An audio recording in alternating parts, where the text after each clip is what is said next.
नरक निवारण के उपाय। मगधपति श्रेणी किसी भी तरह से अपनी नरक गति टालना चाहते थे, इसलिए अब वे नरक निवारण के उपाय आजमाने के लिए उद्यमशील हुए। मगधपति ने अपनी कपिला नाम की दासी को बुलाया और कहा कि तुम एक बार साधु मुनिराज को भाव से दान दो। कपिला बोली, महाराजा, इस कार्य में मेरी जरा सी भी रुचि नहीं, आप मुझे दूसरे कार्य सौंपिए, मैं दान नहीं दे पाऊंगी। महाराजा ने कड़क शब्दों में आज्ञा करते हुए कहा कि तुम दासी हो, मालिक की आज्ञा का पालन करना तुम्हारा कर्तव्य है। महाराजा, दान शब्द सुनते ही मेरे कान से पीड़ा होने लगती है, दान देने से मेरे अंग अंग में दर्द होता है। मगधपति ने उग्र स्वर में कहा, दासी, तुम सोचो तुम्हारा जीवन किस पर निर्भर है। तुम जानती हो तुम एक बार दान दोगी तो तुम्हारा जीवन भर का दारिद्र्य टल जाएगा।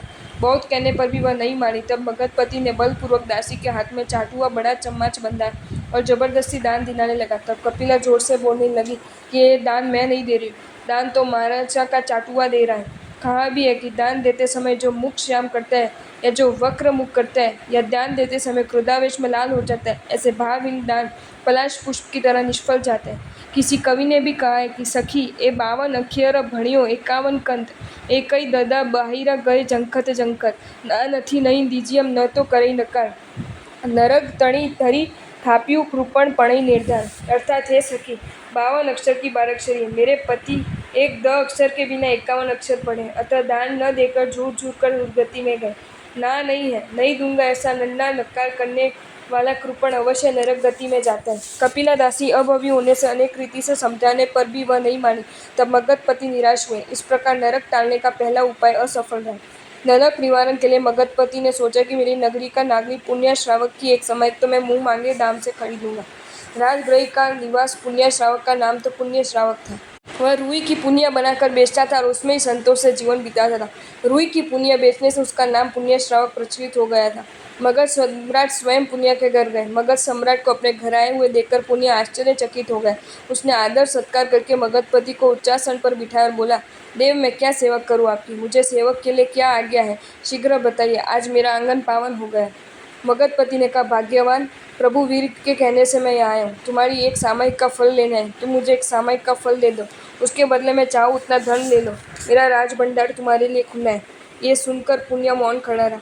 उसे मौन देखकर मगधपति व्यग्र हो गए। वे व्याकुलता से बोल उठे कि जल्द से बताओ, एक समय का मूल्य कितना है? मूल्य कहने में इतनी हिचकिचाहट क्यों हो रही? पुनिया ने कहा कि नरनाथ, क्षमा कीजिए, एक समय का मूल्य कितना है ये तो मैं भी नहीं जानता हूँ। आपको जिन्होंने यहाँ भेजा है, कृपा करके उन्हीं से एक सामयिक का मूल्य पूछ कर आइए। मगधपति वहाँ से शीघ्र प्रभु महावीर के पास गए। एक सामयिक की कीमत पूछी। प्रभु वीर मंद मुस्कान के साथ बोले, श्रेणी, तुम दृढ़ सम्यक्त्वधारी होकर आध्यात्मिक चीज का मूल्य भौतिक संपत्ति से कराने हैं। सामयिक आत्मिक चीज है। राग द्वेष को मिटाकर चित्त को संभाव से भावित करना सामयिक है। भावपूर्वक की हुई सामयिक का मूल्य 3 लोक की संपत्ति से भी नहीं किया जा सकता। सामयिक का फल कभी खरीदा नहीं जा सकता। तुम बुद्धिमान होकर बावड़े मत बनो। मगधपति निराश होकर राजभवन में गए। मगधपति को अभी भी भरोसा था कि कालसैरी के माध्यम से मेरा कार्य अवश्य सफल होगा और मैं नरक गमन से बच जाऊंगा। इसी आशा के साथ महाराजा ने एक दिन कालसैरी को बुलाकर कहा कि तुम एक दिन के लिए हिंसा करना छोड़ दो। तुम प्रतिदिन 500 भैंसों की हत्या करते हो, वह एक दिन के लिए बंद रखो। उसके बदले में तुम जितना मांगो उतना धन मैं देने को तैयार हूँ। कालसौरिक ने कहा, मालिक, प्राणी वध करना ये मेरा कुलाचार है, ये मेरा कुल धर्म है। धन की लालसा में कुलाचार को छोड़ना वह भी पाप है। मैं मेरा कुल धर्म नहीं छोड़ सकता।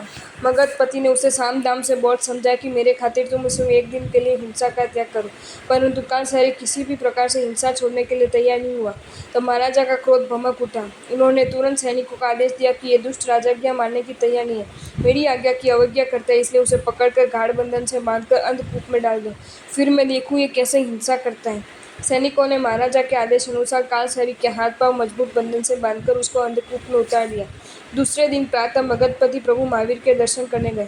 वंदन नमस्कार करके सर्वज्ञ प्रभु से पूछा कि प्रभु, कालसैरी ने कल के एक दिन रात हिंसा नहीं की, अब तो मेरा नरक गमन टल जाएगा ना? सर्वज्ञ परमात्मा का, श्रेणी, तुमने इतना बंदोबस्त किया फिर भी उसने हिंसा की है। कालसैरी ने बंदाग्रस्त अवस्था में अंधकूप में बैठे बैठे मिट्टी के 500 भैंसे बनाकर मारे। काल्पनिक 500 भैंसों का वध करके उसने भाव हिंसा की है। ये सुनकर मगधपति सोचने लगे, सचमुच कर्म की गति अटल है।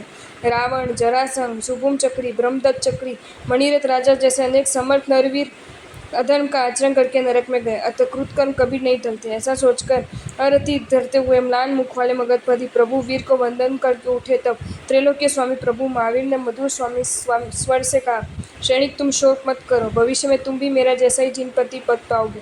नरक का आयु पूर्ण होने पर मनुष्य जन्म पाकर आगामी 24 में तुम पद्मनाभ नामक प्रथम तीर्थंकर बनोगे। नरेंद्र, देवेंद्र, सुरगण सभी तुम्हारी आज्ञा का पालन करेंगे। मगधपति स्वयं तीर्थपति बनेंगे। भविष्यवाणी परमात्मा के मुख से सुनकर महाराजा सैनिक रोमांचित हो उठे। आपको ये वीडियो अच्छा लगा हो तो इसे लाइक करें और शेयर करें, और ऐसे ही नए नए वीडियोज़ देखने के लिए सब्सक्राइब करें हमारी channel Jain facts and stories को।